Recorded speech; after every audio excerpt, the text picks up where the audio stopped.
मंडळी, लग्नानंतर होईलच प्रेम या मालिकेचा आजचा म्हणजेच 30 जूनचा एपिसोड रिव्ह्यू तुम्ही ऐकत आहात. प्रेक्षकांनो, नंदिनीचं खोटं पोट आज रम्याने आणि विजयने आणि वसु आत्याने मिळून एक्सपोज केलंय. सुरुवातीला आपण बघतोय नंदिनी त्या वडाच्या झाडाची पूजा करत असते घरातल्या घरात आणि या वसु आत्या आणि रम्या दोघी एकमेकींमध्ये गॉसिप करत असतात. रम्या म्हणत असते, यांना म्हणावं बांधून घ्या, किती धागे बांधायचे ते त्या जीवा नंदिनीमध्ये आता नंतर काय काय तुटतंय ना ते बघाच. आता इथे थोडंसं छान सुरुवातीला त्यांनी चांगलं दाखवलं. जीवा आता नंदिनीसाठी छान कविता करतो. जेव्हा नंदिनी त्या झाडाला फेऱ्या मारत दोरा बांधत असते ना, तेव्हा तो म्हणत असतो, मी देतो गुलाब तू फुलवतेस मळा. जीवा नंदिनीसाठी सुरेख कविता करतोय. ऐका तर, जीवा म्हणतो, मी देतो गुलाब तू फुलवतेस मळा, माझ्या साध्या कविता आणि तुझा मात्र गाता गळा. काव्याला खूप छान वाटते ती कविता. जीवा पुढे म्हणतो, हा पसारेवाला भोळा. नंदिनी हसते आणि म्हणते, हो. त्यावर जीवा म्हणतो, म्हणजे काय? हा पसारेवाला भोळा प्रेमाने आणतो गजरा, तू तो माळल्यावर माझ्या हटत नाही नजरा. माझ्या नुसत्याच फेऱ्या तुझी लक्ष्मीची पावलं, तुझ्या रूपानेच खरं माझ्या आयुष्यात सुख पावलं. त्यावर नंदिनी पण जीवाला कवितेतच उत्तर देते.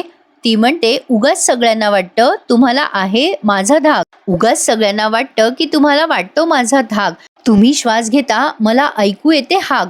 जीवा पुढे म्हणतो, न बोलताही आपल्यात बरंच काही जातं उतू. नंदिनी म्हणते, खुलून येईल आता आपल्या नात्याचा ऋतू. जीवा म्हणतो, वा नंदिनी, क्या बात आहे. मग पार्थ आणि काव्या या दोघांसाठी टाळ्या वाजवतात. आता यांच्या फेऱ्या पूर्ण झाल्यावर नंदिनी सहज म्हणते, खरंच जीवा, मी जन्मोजन्मी काहीतरी पुण्य केलं असेल म्हणून तुम्ही मला मिळालात. जीवा तिची गंमत करत म्हणतो, हो का? अगं पण मी कुठलं पाप केलं म्हणून तू मला मिळालीस? नंदिनी आता हसायला लागते आणि म्हणते, काय हे जीवा? पार्थही हसायला लागतो त्यांना. असो, एक नॉर्मल एक सहज काहीतरी सीन होता म्हणून होता. आता इथे वसु आत्या आणि रम्या दोघी वाट बघताय विजय काहीतरी करामत करेल याची. इथे काव्या म्हणत असते, बघा देशमुख, जीवाने माझ्या ताईसाठी अख्खी एक कविता केली आहे बरं का. तुम्ही काय करणार आहात माझ्यासाठी सांग. नाही, ह्या वर्षी मला वटपौर्णिमेचं महत्व नका सांगू, ते तुम्ही मागच्या वर्षी केलं होतं. आता मला ना काहीतरी स्पेशल हवंय देशमुख यावर्षी. काव्याचे फारच लाड असतात बाबा. असो, आता पार्थ म्हणतो, बरं ठीक आहे, आता तुम्ही स्पेशल सांगितलंय म्हणल्यावर काहीतरी करावंच लागेल. माझ्या मांजरीने सांगितलंय ना, आलोच असं म्हणून आता पार्थ आतमध्ये जातो आणि त्याचं ते पोर्ट्रेटचं घेऊन येतो, स्केच काढायला कागद आणि पेन घेऊन येतो आणि तो सुंदर असं काव्याचं आणि त्याचं चित्र काढतो बरं का. काय ते आजच्या या मालिकेमध्ये एवढाच एक सीन माझ्या मनाला खूप भावून गेला बरं का. पार्थ आता आतमध्ये जातो आणि त्याचं ते स्केच घेऊन येतो. आता इथे विजयचं सीन दाखवलाय. विजय नंदिनी आणि जीवाच्या खोलीत गेलाय ना उचापती करायला.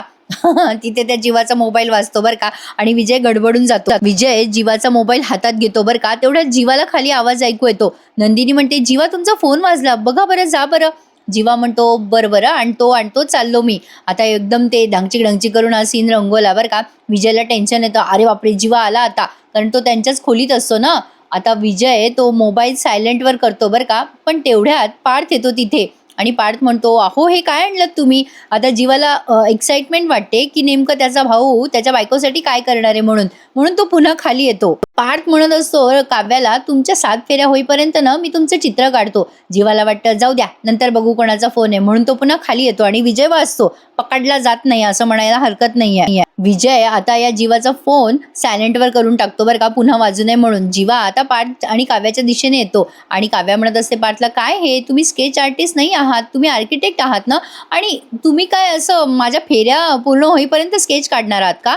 पार्थ म्हणतो, चॅलेंज काव्या, तुम्ही अजून ओळखलं नाहीयेत मला. अरे पार्थ देशमुख आहे मी, तुम्हाला माहित नाही, मी काहीही करू शकतो. त्यावर काव्या म्हणते, प्लीज देशमुख, काही नका म्हणू, बघा बरं का, जमेल का तुम्हाला? पार्थ म्हणतो, बघा तुम्ही बघा, आता तुमचे 7 फेरे पूर्ण होईपर्यंत मी सुंदर असं चित्र काढणार आहे. तुमचे 7 फेरे पूर्ण व्हायच्या आत काढतो हो. लगेच जीवा म्हणतो, अरे भैया, ऑल द बेस्ट. मग इकडे विजयची बऱ्याच वेळ कलाकुसरी दाखवली त्यांनी. तो ना प्रेक्षकांनो, ते लॅम्प असतो ना, तो आपला म्हणजे दिवाणच्या बाजूला असतो ना टेबल लॅम्प, तो टेबल लॅम्प उघडून बघतो बरं का, त्याच्यात काही लपवलंय का जीवा नंदिनीने. फनी वाटलं हे जरा. असो, आता इकडे वसु आत्या आणि रम्याची वेगळी तकतक चालू आहे. वसु आत्या म्हणतात, अगो ये रम्या, विजयराव गेले खरे जीवाच्या खोलीत, पण वरून पडले बिडले तर हाडबीड मोडायचं, ते दिसत पण नाहीयेत ग. रम्या म्हणते, आई काहीतरी काय बोलते, थांब जरा, तो करेल काहीतरी, थांब जरा, तू बघ ना इथे यांची मजा बघ ना.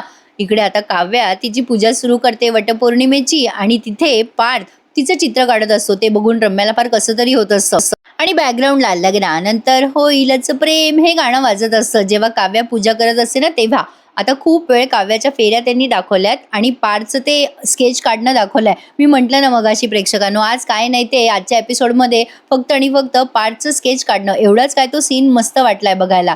इकडे आता पुन्हा मध्ये मध्ये विजयची शोधाशोध दाखवली आहे. विजय बराच वेळ जीवा नंदिनीच्या खोलीमध्ये बरंच काही हुडकतो पण फायनली त्याला ते नंदिनीचं खोटं पोट तिथे सापडतं. कपाट तो उघडायला जातो पण कपाटाला लॉक असल्यामुळे त्याला कपाट चेक करता येत नाही. त्यामुळे ते खोटं पोटच त्याच्या हाती लागतं आणि त्याला असं वाटतं की हाच मोठा जॅकपॉट आहे.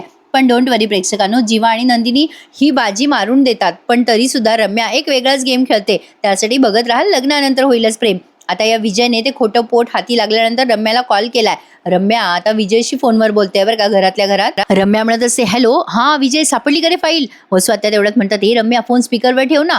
मग रम्या फोन स्पीकरवर ठेवत म्हणते, का रे सापडली का फाईल? विजय म्हणतो, फाईल कपाटात आहे, कपाट लॉक आहे. रम्या म्हणते, मग मग काय त्याच्यात बरं झालेलं आहे? त्यावर विजय म्हणतो, अगं बरं झालेलं आहे, फार बरं झालेलं आहे. मला जे सापडलं ना ते फाईलपेक्षाही फार मोठं आहे. अगं माझ्या हातात जॅकपॉट लागलाय ग. रम्या म्हणते, म्हणजे? त्यावर विजय म्हणतो, अगं ते साळसूद निरागस चेहऱ्याने वावरणारी ती जीवा नंदिनी आहेत ना, ते मोठा लपंडाव खेळतात काहीतरी.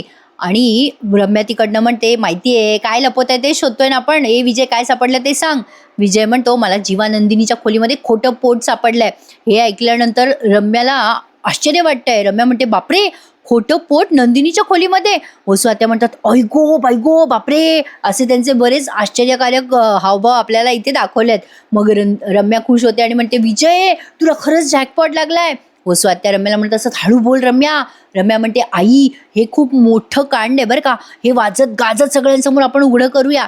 सत्यवानाची सावित्री बनून नंदिनी सण साजरे करते ना, आता यांचं हे सत्य, आय मीन टू से असत्य, आपण साजरा करूयात. वसू आत्या म्हणतात, येस येस. आता ही रम्या म्हणते, तू ते पोट घेऊन खाली आहे विजय, इकडे. आता यांचं स्केच काढणं चालू आहे बरं का प्रेक्षकांनो. म्हणजे काव्या फेरे मारती आणि पार्थिचं स्केच काढतोय. आता तेवढ्यात जीवा म्हणतो, ए बडे भैया झालं का रे तुझं स्केच काढणं, असं जीवा त्याला विचारत असतो. आणि इथे जेव्हा काव्या फेऱ्या मारते ना तेव्हा ते गाणं ऐकवलंय त्यांनी. नेहमीप्रमाणे गाणं ऐकवून ते प्रेक्षकांना एंगेज ठेवतात आणि गाणे अतिशय सुमधुर आणि सुरेख असतात, यात शंका नाहीये. पण प्रेक्षकांनो, मालिकेचं ना काहीतरी वेगळंच बिनसलंय बरं का. तुम्ही मला काही म्हणा, काय आहे ना, काहीतरी वेगळाच ट्रॅक चालू आहे. काही काही सीन तर इतके बालिश दाखवतात ना, अवघड आहे बाबा. एवढे सगळे चांगले चांगले कलाकार आणि त्यातनं हे काय सांगू, आता स्टोरी लाईनच बिघडली आहे. असो, आता पार्थ जेव्हा स्केच काढत असतो तेव्हा तो स्वतःला काव्यासोबत इमॅजिन करत असतो बरं का. आणि त्याला असं असं मध्येच त्यांनी असं दाखवलंय की पार्थ काव्याभोवती फेऱ्या मारतोय आणि मध्येच तो स्केच पण काढतोय. जरा गडबडून गोंधळून जाल तुम्ही, पण ते काय आहे ना हे आपल्याला लगेच खुलासा होणार आहे, बघत राहा. वाटेवरी मोगरा हे गाणं आपण ऐकतोय. आता फायनली काव्याचे फेरे पूर्ण होतात बरं का. जीवा म्हणतो, ओ बडे भैया किती टक्के चित्र पूर्ण झालं तर? आता पार्थ जरा सिरियस चेहरा करतो बरं का. जीवा म्हणतो, अरे काय झालं बोल. मग काव्याला वाटतं नाही झालं बहुतेक पार्थचं चित्र काढून. मग ती म्हणते, जाऊ द्या, इट्स ओके पार्थ, अहो ठीक आहे, तुमचं अपूर्ण चित्र मी पूर्ण मानून घेईल, असं ती पार्थला म्हणत असते. मग जीवा म्हणत असतो, अरे दादा तू काही बोलत का नाहीयेस? काव्या म्हणते, अहो पार्थ, तुम्ही आत्ता माझ्यासोबत नव्हतात तरी माझ्यासोबत आहात असं मला वाटत होतं. म्हणजे ॲक्च्युली माझ्यासमोर होतात तुम्ही, पण मला असा भास होत होता की तुम्ही माझ्यासोबत आहात वडाला फेऱ्या मारताना. आता पार्थला एक्झॅक्टली तेच फील होत असतं ना, मगाशी आपण तेच बघितलं. पार्थ म्हणतो, काव्या खरंच आपले भास पण एकमेकांचे अतिशय सारखे आहेत. काव्या म्हणते, म्हणजे? आता पार्थ काव्याला ते स्केच दाखवतो जे त्याने पटकन काढलंय. ते स्केच एक्झॅक्टली तेच काढलंय त्याने. म्हणजे तो आणि काव्या वडाला फेऱ्या मारताय असं सुंदर स्केच काढलंय. ते स्केच अतिशय अप्रतिम, सुरेख आणि सुपर्ब काढलंय बरं का पार्थने. प्रेक्षकांनो, स्केच बघून जीवा म्हणतो, यार दादा वंडरफुल यार, काय स्केच काढलंय. काव्या ते स्केच बघून तर पुन्हा प्रेमात पडते पार्थच्या आणि पटकन त्याला मिठी मारते. पार्थ म्हणतो, अरे अरे हळू काव्या, मी पडलो असतो ना. आता ही नंदिनी म्हणते, अगं बाई पार्थ काय सुंदर स्केच काढलंय तुम्ही, खरंच खूप सुंदर. काव्या म्हणते, किती सुंदर स्केच काढलं हो तुम्ही देशमुख, एवढ्या कमी वेळात कसं जमतं तुम्हाला? त्यावर आता पार्थ तिचाच टोमणा तिला परत करत म्हणतो, स्केच आर्टिस्ट नाहीये ना मी, म्हणून जमतं मला. जीवा म्हणतो, खरंच रे दादा, सुंदर सुपर्ब काढलंयस तू हे चित्र. आता काव्या त्याच्या हातातलं पेन्सिल घेते आणि त्या चित्राच्या खाली काहीतरी लिहिते. त्या चित्राच्या खाली ती जे लिहित असते ना ते जीवा नंदिनीला ऐकवत असतो. ती ती एक एक शब्द लिहिते, तो शब्द जीवा नंदिनीला ऐकवत असतो. अगं नंदिनी, काव्याने लिहिलंय आयुष्यभरासाठी प्रेमाने बुक केलंय. म्हणजे काव्य एक एक शब्द लिहिते आणि हा नंदिनीला ते ऐकवत असतो. नंदिनी हसत असते आणि म्हणते, "हो, हो, ठीक आहे जीवा." आता तिने सही पण केलेली जीवाने नंदिनीला ऐकवली आहे. काव्याने तिथे लिहिलंय, "आयुष्यभरासाठी तुम्हाला बुक केलंय" आणि खाली तिची सही केली आहे. तेवढ्यात तिथे मिथुन काका आणि विक्रम आले आहेत बरं का. आता तेव्हा काव्या त्याला मिठी मारत असते पार्थला. मग मिथुन काका म्हणतात, "बापरे! भाऊजी, आपण जरा लवकर आलो का?" विक्रम म्हणतात, "हो रे मिथुन, मलाही तसंच वाटतंय, जरा लवकरच आलो आपण इथे." मिथुन काका म्हणतात, "जाऊ द्या, काय आहे ना, सगळं देवात असतं बरं का. काही म्हणा तुम्ही, तुमची दोन्ही पोरं ना लई गुणवंत आणि हुशार आहेत बरं का. बघा ना, बायकोची कशी काळजी घ्यावी हे त्यांच्याकडनं शिकलं पाहिजे." त्यावर विक्रम म्हणतात, "हो रे बाबा, पोरं माझे खरंच गुणी आहेत." मिथुन काका म्हणतात, "बघा ना, आपल्या बायकोला उन्हातानाचं बाहेर पडायला नको म्हणून घरातच पर्यावरणपूरक वातावरण तयार केलं त्यांनी. बघा बघा, वडाची फांदी नाही, अख्खं रोपटं आणलंय त्यांनी वडाचं. बघा बघा, आय लाईक धिस." मग विक्रम म्हणतात, "अरे ओ, मुलं माझी हुशार आहेत, पण सुना पण गोड आहेत बरं का माझ्या." मग नंदिनी म्हणते, "बाबा बघा, पार्थने किती सुंदर चित्र काढलंय काव्यासाठी." विक्रम ते चित्र बघतात आणि म्हणतात, "अरे वा रे पार्थ, अप्रतिम, खूपच सुंदर रे." मग काव्या म्हणते, "बाबा, तुमच्या या लहान्या मुलाने त्याच्या बायकोसाठी खूप सुंदर कविता केली आहे बरं का." मग विक्रम म्हणतात, "हो ना, अरे माझा जीवा अप्रतिम कविता करतोच, त्यात शंकाच नाहीये." त्यावर मिथुन काका म्हणतात, "खरंच हा, खरंच दादा, तुमचे दोन्ही पोरं म्हणजे सद्गुणांचा पुतळा आहे बरं का." आता हे सगळे एकमेकांकडे बघून स्माईल करत असतात बरं का, खुश असतात सगळेजण.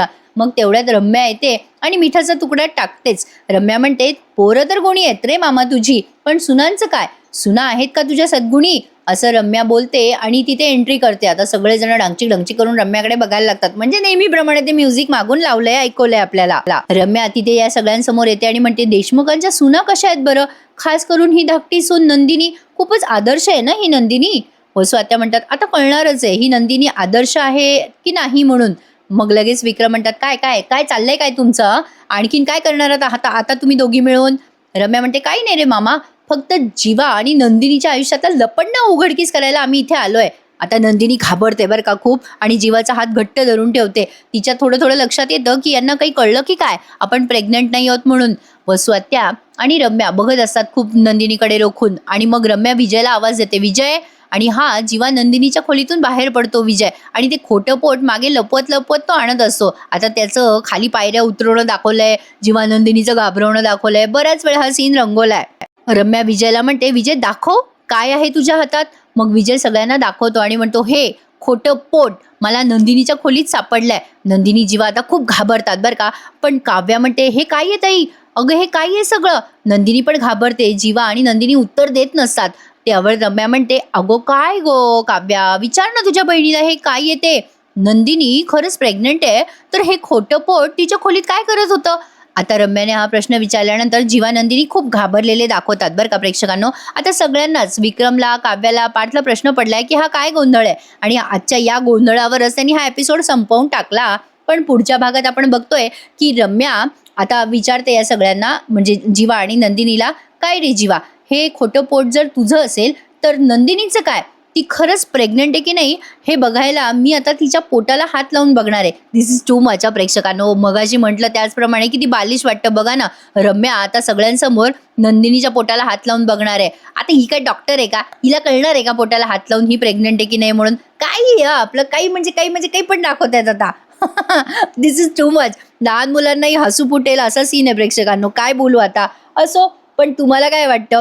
आता या नंदिनीची आणि जीवाची ती सगळी फेक प्रेग्नन्सी वगैरे सगळं आता आउट होईल का? मला जरा शंका आहे. मला नाही वाटत की इतक्यात यांची ही फेक प्रेग्नन्सी किंवा व्हॉटेव्हर सरोगसी इतक्यात ते एक्सपोज करतील असं एक वाटतं बरं का मला. पण बघूयात. उद्याच्या भागात कळेलच. उद्याचा भाग खूप इंटरेस्टिंग असणार आहे बरं का मंडळी. त्यामुळे बघत राहा. लग्नानंतर होईलच प्रेम. आणि प्लीज आपला रिव्ह्यू आवडत असल्यास लाईक करायला विसरू नका मंडळी. आणि आजचा भाग कसा वाटला आम्हाला कमेंटमध्ये नक्की कळवा. चला तर मग भेटूयात उद्या पुन्हा एकदा. तोपर्यंत टेक केअर. धन्यवाद.